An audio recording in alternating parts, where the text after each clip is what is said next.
The arena lights burned white across the metal platforms, throwing razor-sharp shadows over the gathered crowd. Hundreds of spectators, mercenaries, traitors, wanderers, and glory-hungry fighters, leaned forward as the announcer's voice boomed through the station. Next, Real Kizar, champion of the Soft World League, challenger of 12 systems. Ryle stepped into the ring, a grin carved across his face. He was tall, carved like a sculpted weapon, and famous for calling out opponents twice his size and humiliating them. He lived for combat, for the thrill, for the applause. But most of all, he lived for a real fight, one worthy of his legend. He cracked his neck, bounced on his heels, and lifted his fists. "All right, station. Bring me someone who can actually fight!" Gasps spread like ripples. The announcer hesitated, then swallowed. "Very well. You asked for a real fight. The station obliges." A far door hissed open. A girl stepped out. Small, barefoot, dressed in tough, patch-stitched survival cloth. Her eyes were dark, steady, unblinking. The eyes of someone who had never heard the word mercy, because her world had never offered it. Muscles coiled under her skin like a predator's, not a warrior's. A whisper swept, fear, awe, confusion.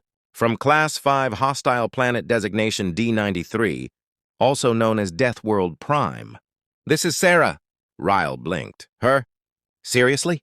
Someone in the crowd muttered, "D93? Isn't that the place where the trees eat you?" "Not just trees," another whispered. "Everything."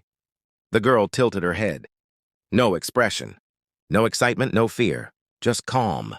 Like she had already decided the outcome before arriving. Ryle smirked.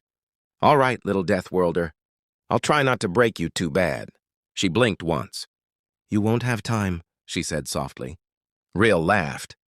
The countdown began. And for the first time in his legendary career, Ryle had no idea he'd just stepped into a fight that would teach him why real battles never drag on.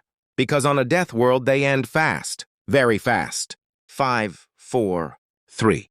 Ryle rolled his shoulders, loosening up, planning a show for the crowd. He always dragged fights long to build drama. But this girl?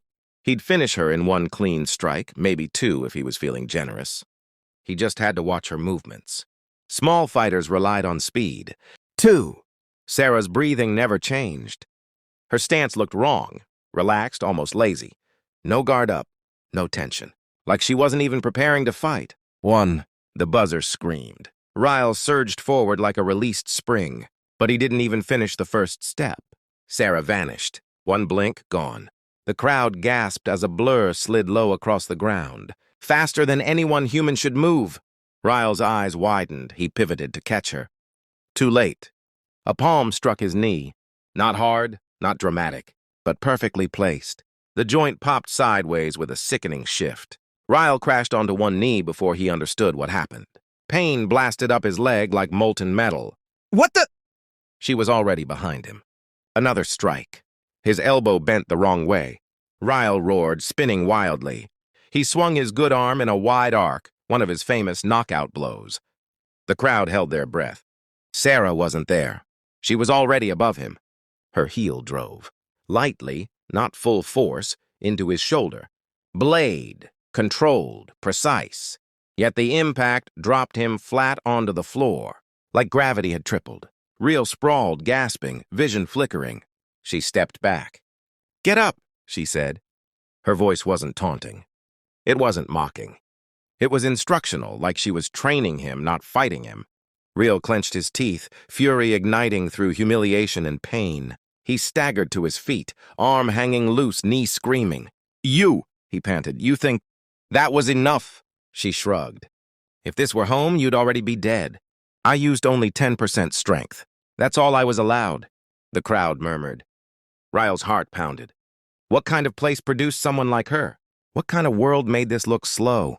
He wiped blood from his lip and raised his fists again. He wanted a real fight. He finally had one. But the fight wasn't waiting for him. Sarah already moved. Sarah's foot glided across the floor. No sound, no wasted motion. Her movements weren't trained.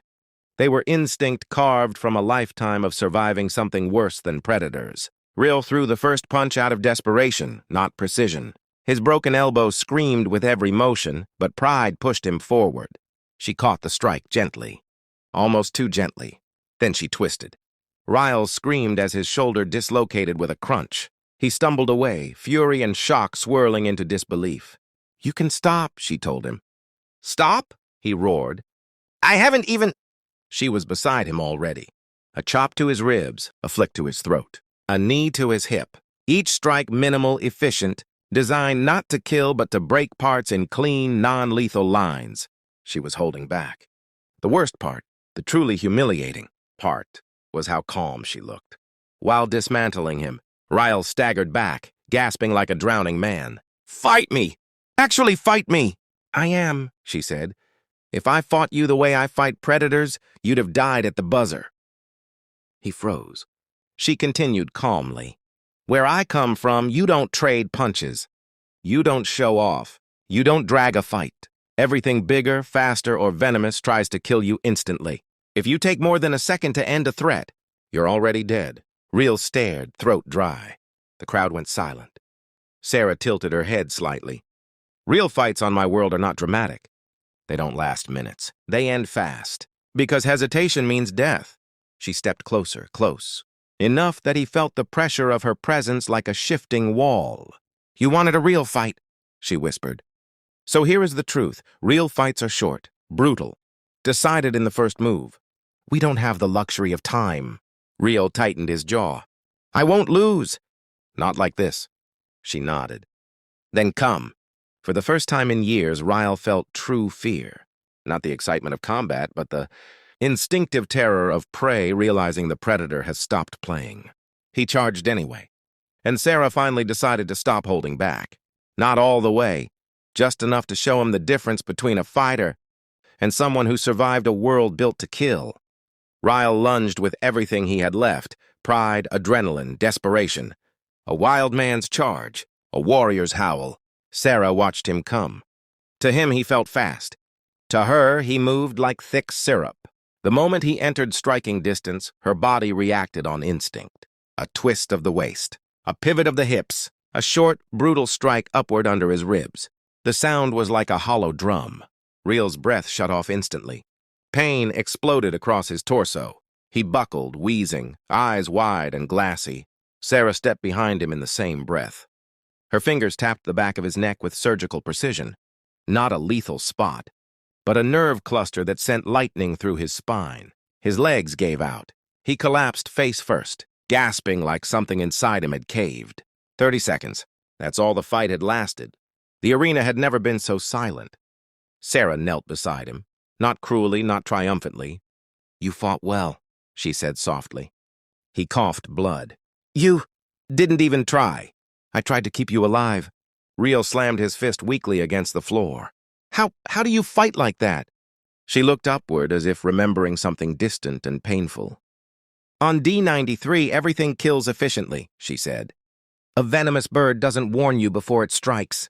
A camouflage panther doesn't roar before it leaps. A crawling vine doesn't creak before it tightens." Her eyes locked on his. "So neither can I." Ryle swallowed hard. His pride burned, but awe began pushing through it. "And you survived that?" She shrugged. "You don't survive. You adapt. Or you die." She stood and stepped back as medics rushed toward him. Ryle reached out before they lifted him. "Wait!" She turned.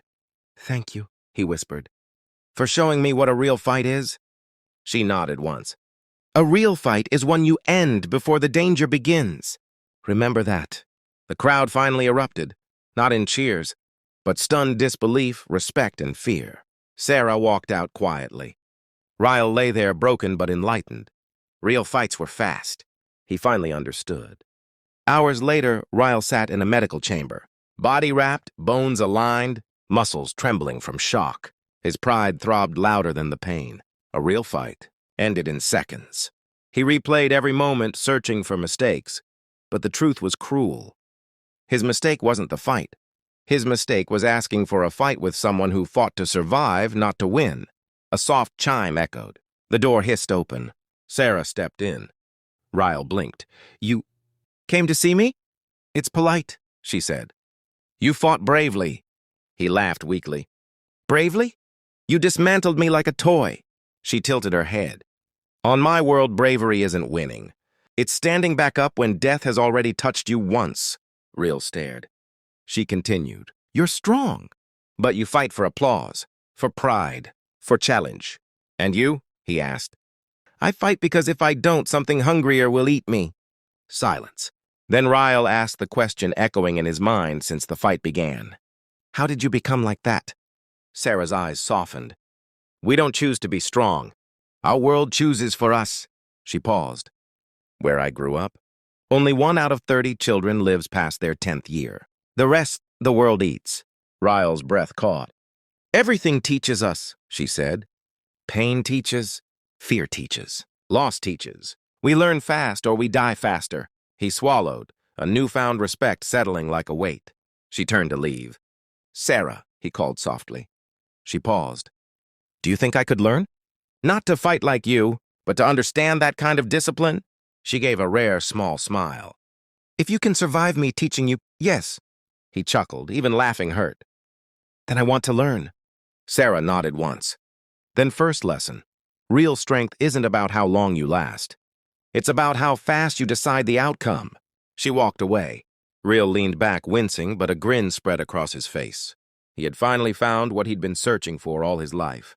A real fight, and he hadn't won it. But he would learn from it. Because the Deathworld girl had shown him why real fights end fast, and why the ones who survive them are faster.